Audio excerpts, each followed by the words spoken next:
Un dia d'aules obertes i ja han pujat les xifres d'alumnes i de professors afectats pel coronavirus. Atenció, perquè ara mateix hi ha 70 professionals i 45 alumnes que han donat positiu, Cristina. Sí, en concret són 2 professionals, és a dir, mestres o personal de serveis, i 22 alumnes més que no pas ahir. En total, també això ha obligat a confinar 275 mestres o professors i també a 338 alumnes. També hi ha un altre centre que ha hagut de tancar. Es tracta d'una escola bressol de Barcelona que se suma a les 2 escoles que ja no van obrir ahir. Reacció a aquesta notícia que hem conegut fa pocs minuts. Ramon Font, portaveu d'Ustec, bon dia, gràcies per acompanyar-nos. Hola, bon dia. Quina valoració en fa? Doncs, bé, de fet, és poquet comparat amb el que som 1.700.000 persones que es van mobilitzar ahir.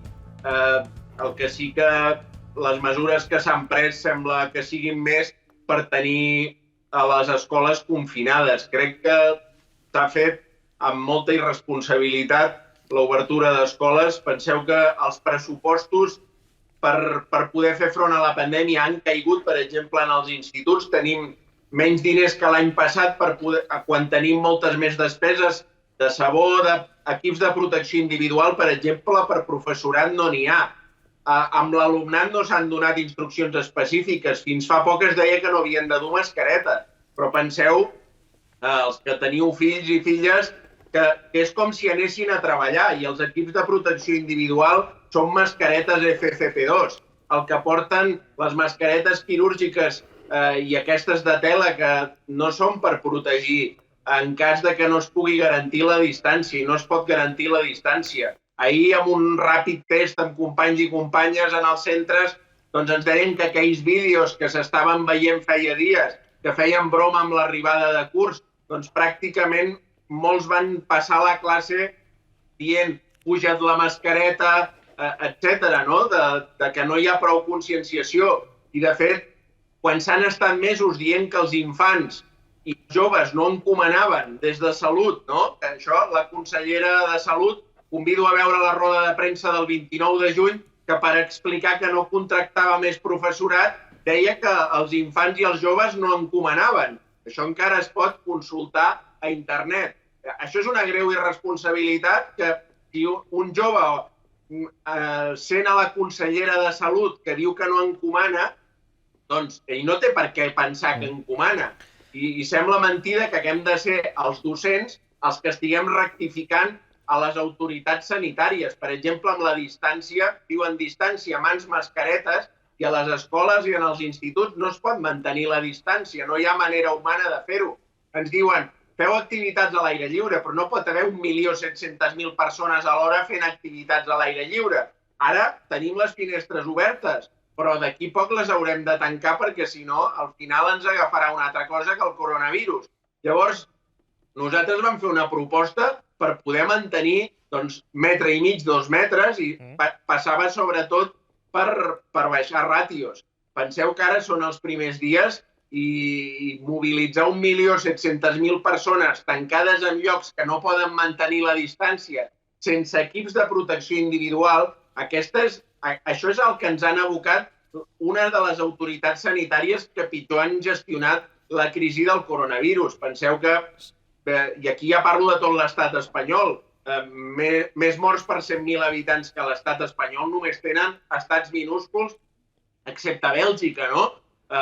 Països que han fet front a la pandèmia, com Corea del Sud, que l'han fet bé, han mort només 346 persones. A les aules han tingut, des que van obrir, doncs 1/3 de l'alumnat, és a dir, 2/3 no hi eren a l'aula, era a 1/3 de la seva capacitat. I tot i així, sent un país que espia els seus ciutadans pel mòbil, no amb elucubracions com aquestes que fan les autoritats sanitàries dels grups bombolla, que grups bombolla, a veure, jo he tingut tota la vida 3 fills dormint a la mateixa habitació que l'endemà se n'anaven a les seves aules respectives, fins i tot a centres diferents. Això és una entelèquia, no existeix. El grup bombolla, que ho sapigueu, no existeix.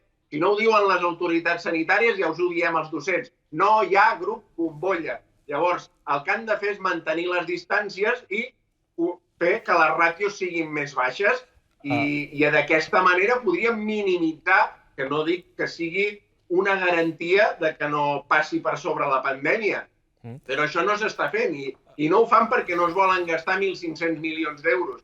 Aquest és el tema, no? I nosaltres ho vam plantejar clarament. Altres mesures que no costen diners, com per exemple que la jornada sigui continuada, que no s'hagin de quedar al migdia o a la tarda.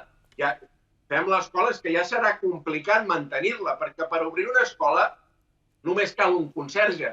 El problema és mantenir-la oberta i això és una petita mostra que evidentment no és ni molt menys tot el que veurem a partir d'ara, perquè realment quan miràvem els plans semblava que el pla A del departament fos justament tancar escoles, perquè és impossible que pensin que així les poden mantenir obertes. Això que veiem ara és una mostra només del que pot passar.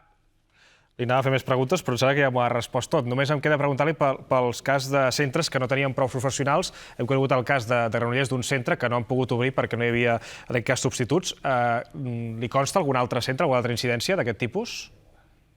A mi em consta, i això és una notícia que l'estem valorant, demà farem una roda de premsa, però a mi em consta que 10.000 professionals docents no estaven l'1 de setembre on havien d'estar, i això era per estalviar-se diners. Estem parlant una plantilla de 72.000 amb els reforços Covid, posin-hi 74.000, 10.000 no hi eren l'1 de setembre.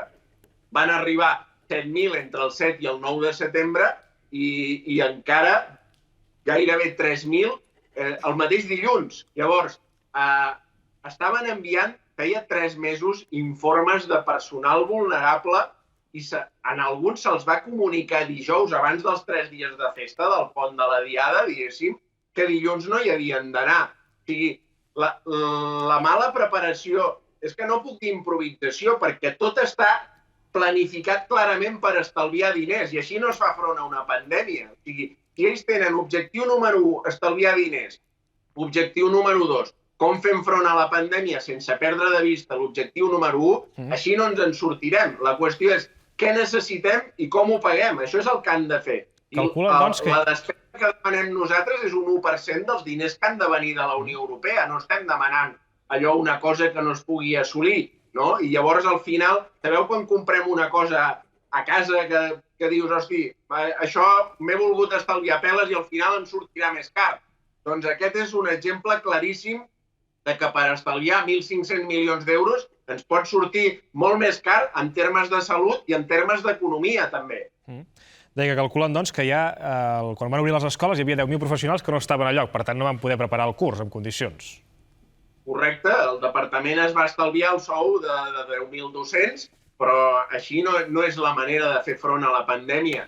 I això és realment un fet lamentable. Penseu que els secretaris dels instituts, per exemple, ara, estan que trinen, perquè se'ls hi ha retallat el pressupost quan han de comprar. No tenen ni sabó per acabar el curs. Els gels hidroalcohòlics no els podem garantir. Ahir parlava amb una directora que diu que en té per una setmana, que li han arribat 3 bidonets, quan, a més, necessitaven més diners i en els centres se'ns està donant menys.